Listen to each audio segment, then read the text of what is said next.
You can really feel that energy with protesters rallying in the street. So we've already met Casey here, but one of the biggest surprises of the trip was meeting Rezi. You can see on this stretch of boardwalk, it's basically been split like a zipper down the middle. Now, 33 years later, the FBI and NYPD have new evidence. The stock market is soaring to new heights. Both the Dow and the S&P 500 opened this morning at new record highs. Strong reports on auto sales and factory orders drove those numbers up. Good morning. Topping America's money, another union sees clear skies for an American Airlines merger. Pilots and flight attendants are already on board. Today marks 1 year since school's chancellor Dennis Walcott was appointed to replace Kathy Black. This is called liquid cocaine. Liquid cocaine. Not quite as dangerous as the name implies, but still it has 4 shots of espresso. You're looking at the signatures of thousands of people from all over the world. Can we actually improve our personal relationships with our dogs? That's the question posed by one writer who took himself and his dog on a 4-month road trip to find out. Here's Jordan Mazza. Do you know for sure that your dog actually likes you? One man wasn't so confident. I was really wondering whether I was doing my dog justice, whether I was giving him the best life possible. And I said, I need to go on a road trip with my dog and bond with him. That's how Benoit Denizet-Lewis decided to take his Labrador mix Casey on a road trip. But this wasn't your average road trip. It was a 13,000-mile, 32-state, 4-month motorhome adventure across America. And it's all in the new book, Travels with Casey. The author and New York Times Magazine writer wanted to better understand his relationship with Casey.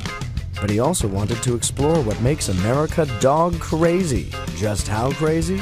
There's 1 canine for every 4 humans in the U.S. More than 50 million households have a dog. That's the highest dog ownership rate on Earth.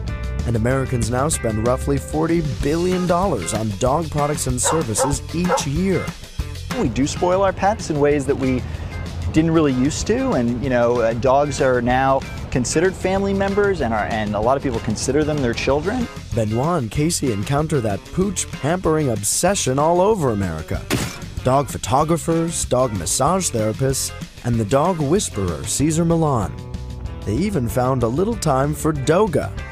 Oh yes, dog yoga. Now come back to your downward dog.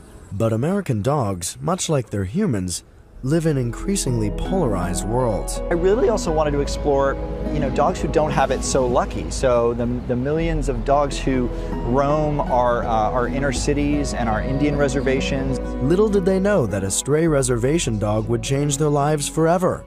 So we've already met Casey here, but one of the biggest surprises of the trip was meeting Rezi. I saw this adorable black dog who really wouldn't leave my side. I ended up taking her, taking this risk, I'm taking this new dog. I still have half the country to drive around. Benoit wasn't sure if Rezi and Casey would get along. Fortunately, it was amazing, and she's a loving and sweet and caring dog, and very different from Casey, and sort of helped me understand that dogs are different and they have different personalities, and just sort of, accept them for who they are. The lesson? Getting dogs to like you may be as simple as accepting them and spending not just money, but quality time. There's nothing better than getting on the road with your dog, whether it's a week-long road trip or exploring the country with your dog. I mean, it was a life-changing experience for me. Jordan Mazza, ABC News, New York. Great piece there. And this, by the way, is Benoit's book. Hundreds of protesters are still hitting the streets. Wall Street, that is. Now in their 3rd week, the Occupy Wall Street demonstrators have gained support from some of New York's biggest unions, and they've gotten arrested again. It started with a mission to fight corporate greed, but as the movement grows, so does its list of causes. You want to be good or clean or environmental. The unity amongst our citizens, our fellow immigrants. Get rid of the death penalty. It's not even just one singular cause, actually. It's a million reasons why we're here. Make that 1,000,001. Recent events have brought to light a new cause: police brutality.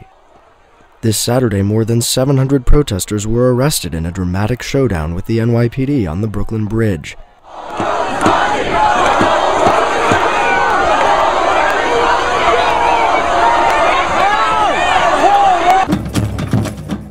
but many say the arrests only gave the movement fresh energy. You can really feel that energy with protesters rallying in the street, living in this makeshift campground, and now even publishing the occupied Wall Street Journal. By the looks of it, they're not leaving anytime soon. For NYU Tonight, I'm Jordan Mazza.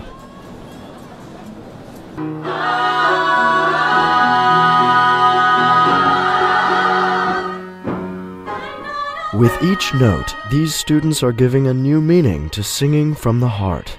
The NYU students held a benefit concert to launch the Talia Joy Smith Memorial Scholarship. Smith was a junior in the Steinhardt Vocal Performance Program, starring on the NYU stage with the hopes of someday landing a role on Broadway. But one tragic day this past August, the music came to an end. Smith was riding her bicycle through her Indiana hometown when she was struck and killed by a car. Her family and friends were devastated to lose someone so special and so young. When the accident happened, I got a call from her mother, and it was one of those moments that you hear in movies where your knees kind of buckle. What Talia loves and what all of our friends love and what we do best is music and bringing people together. It was just so wonderful to see all of them together and singing and having fun and living their dream like Talia was and still is. For NYU Tonight, I'm Jordan Mazza.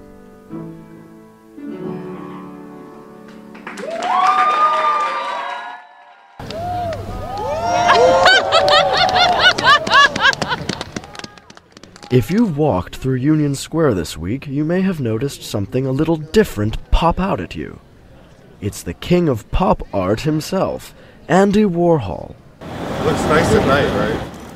Rob Pruitt is the artist behind the Andy Monument, a commemorative sculpture of Warhol. The Statue of Liberty was put there to welcome immigrants. This is here to welcome people like me, like, social outcasts that know that they can do something great. As for the lifelike appearance, Pruitt used digital rendering and a friend with a physique similar to Warhol's. I think it's just like him. It captures his sensibility, his personality. There was a person that sort of walked by screaming, "Oh my God, it's Andy Warhol!" It's been really exciting. I mean, what better place for a monument to Andy Warhol, who sort of defined this downtown New York scene. Shaking all over. But Warhol is not without his critics. I'm not like a huge fan of his, but I mean, I think it makes sense that when they'd make a statue of him. Love him or hate him, Warhol isn't planning to stay on Union Square forever. The installation is currently scheduled to end in October. Warhol once predicted, everyone will be famous for 15 minutes. For NYU Tonight, I'm Jordan Mazza.